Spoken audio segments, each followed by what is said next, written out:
Today, we're taking on a mission that I think feels more vital now than maybe at any time since it was first published. We are going deep into Carl Sagan's foundational work, The Demon-Haunted World, Science as a Candle in the Dark.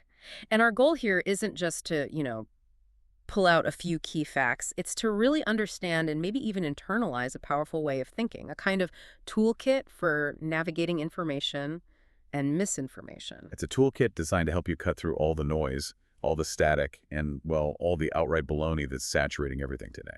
That title alone, The Demon-Haunted World, it's just such a profound statement. It really is. And Sagan dedicated the book with this very specific, very powerful wish. He hoped his grandson would live in a world free of demons and full of light. So the whole project is framed by that metaphor, right? The one from the old proverb. It is always better to light one candle than to just curse the darkness. And for Sagan, what exactly is that candle? It's not just technology or a list of facts, is it? No, absolutely not. The candle, the thing that gives off the light, is the scientific method itself. It's the critical approach, the rational, disciplined way of looking at evidence, questioning claims, and building knowledge on a foundation that can actually stand up to scrutiny. So the mission of this deep dive is to really understand that process so we can hold that candle up against ignorance and superstition. And against the forces that try to manipulate us using fear instead of fact. Okay, so let's unpack how someone develops this way of thinking. Our sources trace Sagan's own intellectual journey, and he found that, effective scientific thinking isn't a single switch you just flip on. He called it the uneasy coexistence of two fundamental modes of thought. That uneasy coexistence is really the secret sauce. It has two pillars. The first, which is really the engine behind it all, is wonder. Sagan often talked about his childhood, especially visiting the 1939 New York World's Fair. He saw these incredible exhibits, things that seemed to just defy understanding, displays where you could supposedly see sound and hear light. That sounds like a truly transformative experience for a kid, something that would just etch itself into your memory. The magic of discovery. Precisely. It generated this incredible, almost unstoppable sense of awe, pure amazement. So that's pillar one. The curiosity, the drive to ask, what if, or why does it work that way? Without that spark, the whole process just never gets started. But the sources are very clear that wonder by itself is, it's totally insufficient. If you're only full of wonder, you just become credulous. You can be led to believe anything that sounds amazing enough. Which is why you need the second pillar, rigid skepticism. The reality check. Exactly. Skepticism is the mechanism that says, okay, that's amazing, but does it work every single time?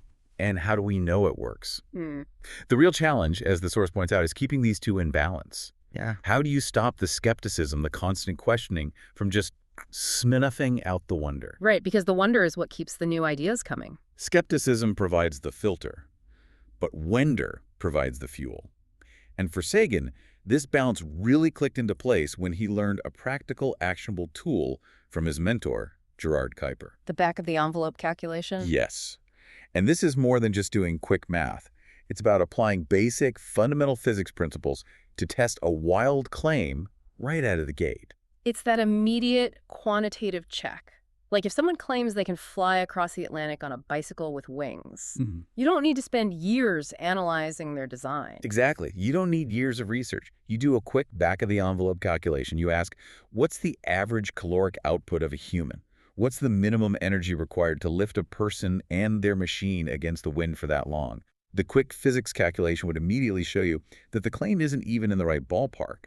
It violates what we know about thermodynamics. So if the numbers are way off, you just drop it. Sagan said it cuts through nonsense. Like a knife through butter. It saves so much intellectual energy. And what I found so interesting is that this kind of rigor wasn't taught in a vacuum. The material really highlights Sagan's broad education at the University of Chicago. Physicists had to study Plato, Aristotle, Bach, Freud. And that context is absolutely vital. The sources emphasize that the scientific approach isn't some isolated subject locked away in a lab.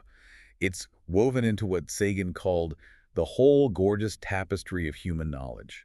It's a universal method. It doesn't matter if you're analyzing a historical text or testing a cosmic hypothesis, that rigorous standard of demanding evidence. It applies everywhere. That integrated view really sets the stage perfectly for the next big idea. The core argument for why the scientific process can actually be seen as dangerous to established ideas. Dangerous to doctrines that rely on faith or authority, yes. The source says the scientific method is dangerous to doctrines that are less self-critical. And why?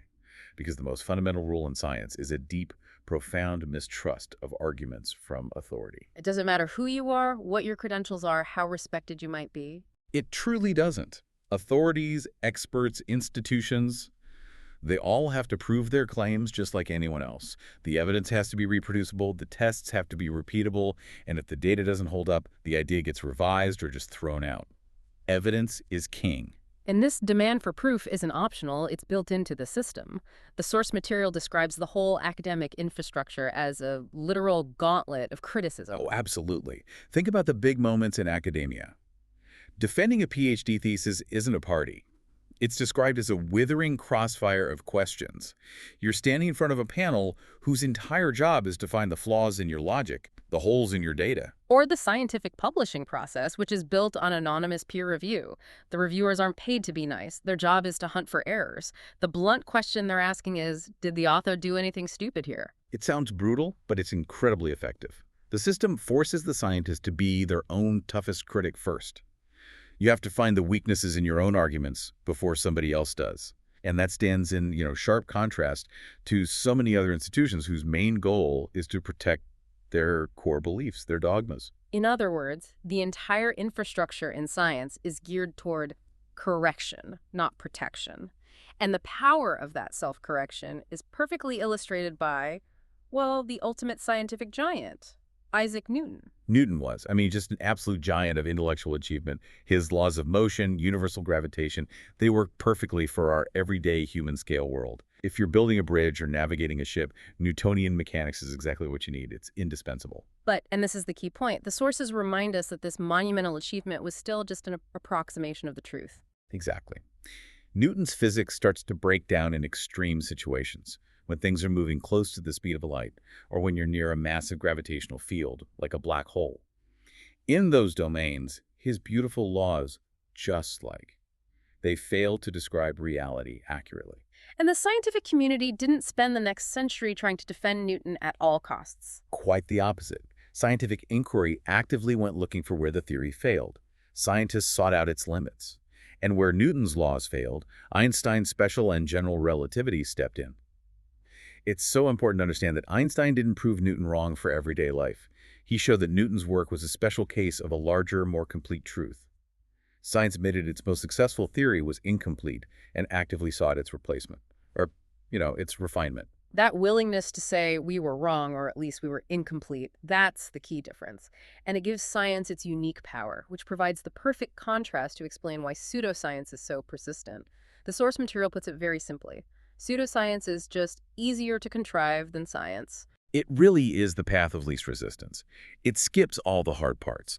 The rigorous testing, the evidence collection, the peer review, that whole gauntlet of criticism. It just avoids what the book calls those messy, distracting confrontations with reality.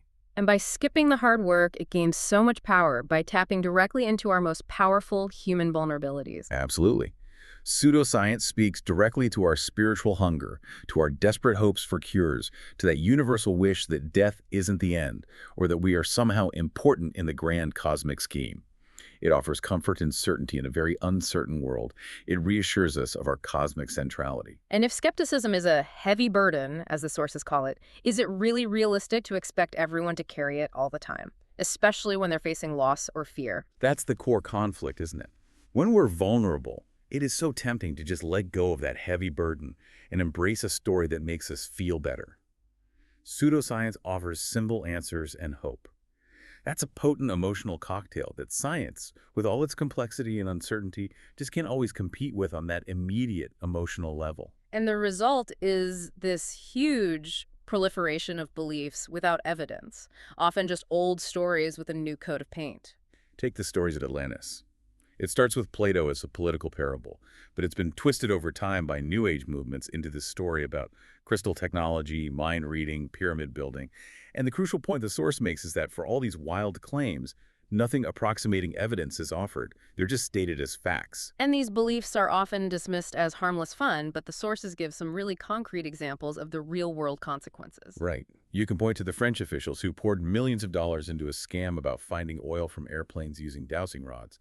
A massive waste of public funds based on pure belief. Or the tragic example from Thailand, with people taking pills made from crushed holy texts to cure diseases.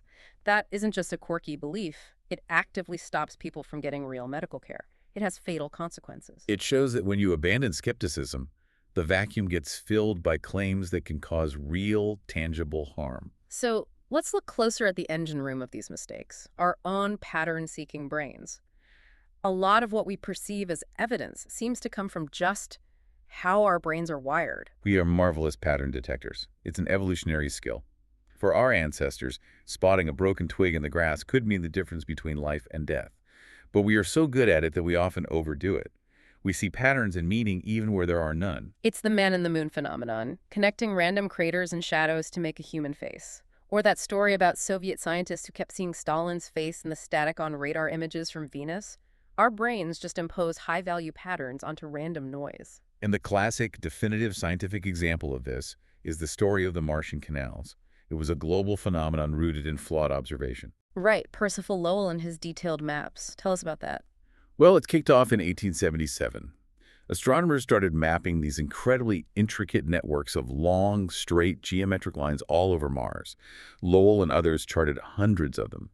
And because they looked so artificial, so geometric, they couldn't possibly be natural. Which led directly to the theory of a dying Martian civilization building massive canals to bring water from the poles. It was a huge story. It was considered solid observation because so many respected astronomers saw them. A beautiful, romantic idea. But then, decades later, when space probes like Mariner 9 and Viking finally got a close-up, high-resolution view, they found not a trace of them. So what happened? If multiple people saw them, they must have been real to them. They were real to their visual cortex, but not to objective reality. It seems to have been an optical illusion. The human eye and brain, straining to see detail at the absolute limit of what early telescopes could resolve through our turbulent atmosphere, they just connected the dots. The mind sees random dark spots, imposes straight lines, and crucially sees what it expects or wants to see. The brain filled in the gaps with the story of a civilization. So that's our brain tricking us. But sometimes the template for a belief comes from a simple external mistake, just amplified by the media. This brings us to the term flying saucer. A perfect example of how a mistake becomes an icon. In 1947, the pilot Kenneth Arnold saw strange objects, but he never said they were shaped like saucers. He said they moved erratically, like a saucer skipped across water. He was describing their flight path. And the press, looking for a catchy headline, reported that the objects were saucer-shaped, and boom, that created the visual template, the flat disc that has dominated UFO reports ever since. A simple misinterpretation. And this extends to the whole alien abduction phenomenon. When you really break down modern abduction stories, aliens gliding through walls, paralysis, invasive examinations, the source material points out how closely they mirror much, much older belief structures. Specifically, folklore about demons. Exactly. Yeah. I mean, look at historical accounts of incubi who were said to seduce women in their sleep, and succubi who did the same to men. The core narrative is identical to a modern abduction report. Paralysis, strange beings, a sense of violation. The story is thousands of years old. As the book says, only the costumes have changed, from demons to aliens. And beyond these external narratives, our own minds can generate experiences that feel completely 100% real. The sources bring up waking hallucinations. It's far more common than people think. No. Somewhere between 10 and 25% of totally normal, healthy people have had a vivid waking hallucination. And for the person experiencing it, it feels undeniably real. And what are the triggers for something like that? It can be a lot of things. Intense stress, sleep deprivation, sensory deprivation, or just temporary changes in brain chemistry.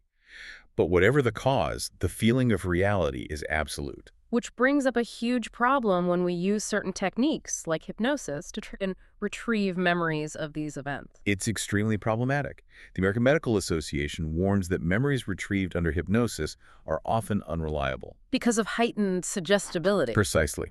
In a hypnotic state, you're highly suggestible. If the hypnotist uses a leading question, or even unintentionally hints at a story, asking about a metallic object, the patient might unconsciously adopt that idea. The result is a memory they genuinely believe is real, but is actually a distortion, a mix of their own experience and the therapist's input. The conviction is real, but the accuracy is shot. Okay, so we're swimming against a pretty heavy tide here. We have pattern-seeking brains, deep emotional needs, cultural narratives, and flawed memory. So how do we anchor ourselves to reality? This is where we finally open up Carl Sagan's famous Baloney detection kit. This is the practical part. This is the toolkit for skeptical thinking that anyone can use to assess claim, whether it's from a politician, an advertiser, or even a scientific paper. These are hard-won guidelines for survival in a world of information overload. Let's really dig into these tools, starting with the first one. Not just taking one person's word for it. That's tool one, independent confirmation. You have to require evidence from multiple, reliable, independent sources. If a huge claim is only supported by the person making the claim, that's not confirmation, it's a sales pitch. Tool two is about the intellectual environment you need. Right, the necessity of substantive debate. You have to actively seek out rigorous debate with knowledgeable people who hold credible counterarguments. You have to get out of your echo chamber. The second you insulate yourself from dissent, you stop testing your own ideas. Tool three is sometimes called the Darwinian rule for ideas. Don't fall in love with your first explanation. You have to generate multiple competing hypotheses. When you see something strange, come up with several possible explanations, not just the first one that pops into your head. Explore the alternatives. And now for tool four, which might be the most crucial and the most difficult, falsifiability. This is the acid test of science, from the philosopher Karl Popper. You have to systematically try to disprove each of your hypotheses, especially your favorite one. You have to actively look for evidence that contradicts your idea. A claim is only scientific if there is some conceivable observation that could prove it false. So if a claim is built so that no evidence could ever disprove it, like all success is guided by an undetectable force, it's not science. It's an untestable assertion, exactly. What's left standing after you've tried your hardest to knock it down? That's what's most likely to be true. And your comfort is totally irrelevant to the outcome. That demanding process brings us to tool five, which is essential for just navigating public life.